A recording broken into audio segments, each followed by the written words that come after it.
तुलसी सभी हर वैष्णव जनों के घर में होनी ही चाहिए। तुलसी बहुत वंदनीय है। ग्रहे तस्मिन् दारिद्र्य न योगो बंधु संभव। वर्णन है कि जहाँ तुलसी की पूजा आराधना होगी वहाँ दरिद्रता हो ही नहीं सकती। और सबसे आनंद की बात है कि उस परिवार में भाई भाइयों में दुराव नहीं रहेगा, भाई भाइयों में मन मुटाव नहीं रहेगा। ये तुलसी का इतना बड़ा माहात्म्य है। माता कुंती की तुलसी पूजा की बात कही गई है। माँ कुंती तुलसी की परम भक्तानी, इसलिए तो 5 पांडव आपस में कभी लड़े नहीं, कभी झगड़े नहीं। आपके बच्चे प्रेम से रहें, कभी लड़े नहीं, कभी झगड़े नहीं। उसके लिए आपके घर में तुलसी की पूजा होनी चाहिए, तुलसी की वंदना होनी चाहिए। लिखा है ग्रहे तस्मिन् दारिद्र्यम न योगो बंधु संभव। भाइयों का बिछुड़ापन नहीं होगा। यह है तुलसी का इतना बड़ा महात्म्य पद्म पुराण में वर्णन किया गया है। न दुखम न भयम रोग तुलसी यत्र तिष्ठति।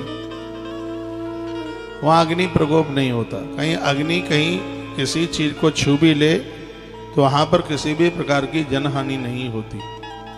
किसी ने हमें कहा था महाराज जी आग लग गई थी घर में, भगवान के कपड़े जल गए और तो कोई नुकसान नहीं हुआ। मैंने कहा आप कुछ बता सकते हैं कि आपकी पूजा में क्या विशेष है? तो माई बोली कि महाराज जी हम जल भी तब पीते हैं, पहले तुलसी मैया की पूजा करते हैं। तो मैंने श्लोक बोल करके कहा तुम्हारा घर परिवार बच गया, ये माँ तुलसी की ही कृपा रही है।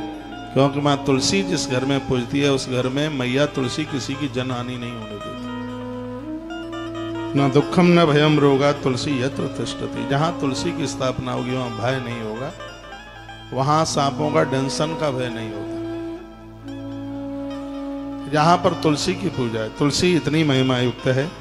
तुलसी गंधमाग्राय यत्र गच्छन्ति मारुता दिशो दश चातः पूता भूत ग्राम चतुर्वेदा। जहां से हवा तुलसी को लेकर के चलती है और वो हवा जहां जहां तक पहुंचती है वहां भूत प्रेत नहीं रहते, वहां किसी भी प्रकार की अलाय और बलाई नहीं रहती। ये तुलसी का माहात्म्य है। एक दिन मैंने बोला है घर में तुलसी सूख जाए सब इकट्ठा करो उसे।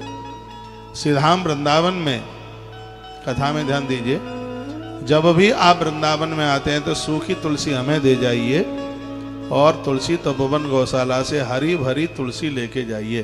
तीर्थ की तुलसी बहुत ज्यादा प्रभावशाली होती है। घर में पहले से भी तुलसी है तो भी तुलसी लगाइए, सैकड़ों तुलसी लगाइए। पार्वती मैया 100 तुलसी के गमलों की रोज पूजा करती है।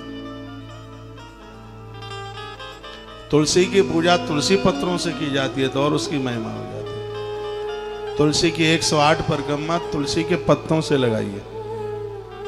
तुलसी मैया की खाली परिक्रमा नहीं लगाई जाती। टॉफी है, बिस्किट है, कुछ मीठे की चीजें हैं, तो ऐसी कोई चीजें हैं।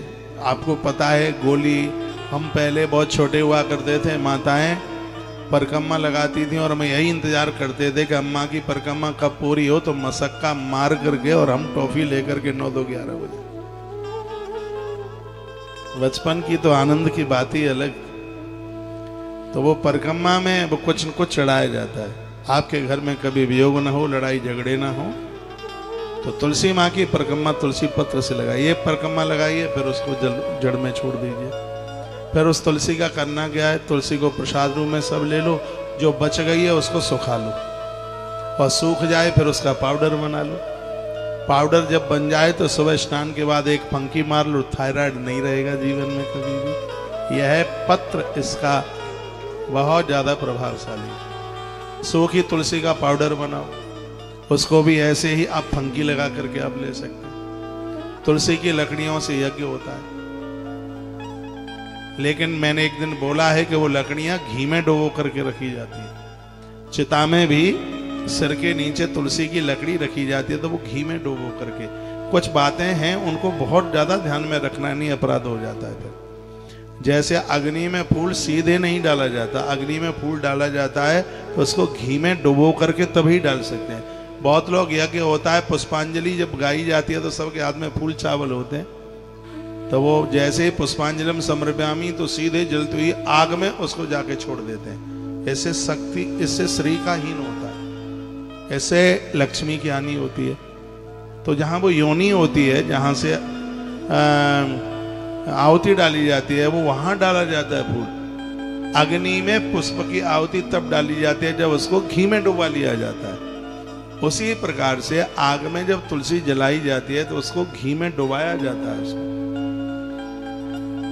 उसके तत्पश्चात फिर उसको आप अग्नि में प्रयोग में ले लें, उसको हवन के यज्ञ में काम कर लें। हाँ, अभी एक दिन मैं सुना रहा था कि तुलसी की इतनी बड़ी महिमा है कि तुलसी की लकड़ियों पर यदि भगवान का, उसमें भी लकड़ी जलाओगे तो उसमें भी घी लगाना पड़ेगा, भगवान का उसमें भोग बनाओगे तो 1000 साल तक भोग लगाने में यदि कोई अपराध होता है तो भगवान क्षमा कर देते हैं।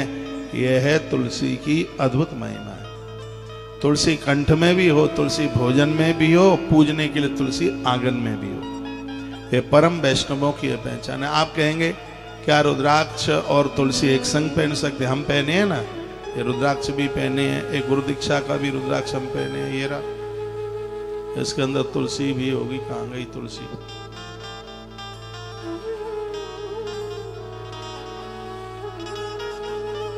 ये रही तुलसी। तो तुलसी और रुद्राक्ष ये तो हरि और हर, ये तो हरि और हर का मिलन है ये। तो ये कार्तिक महात्म्य में पद्म पुराण में तुलसी की महिमा कही जा रही है। न दुखम न भयम रोगा तुलसी यत्र तिष्ठति।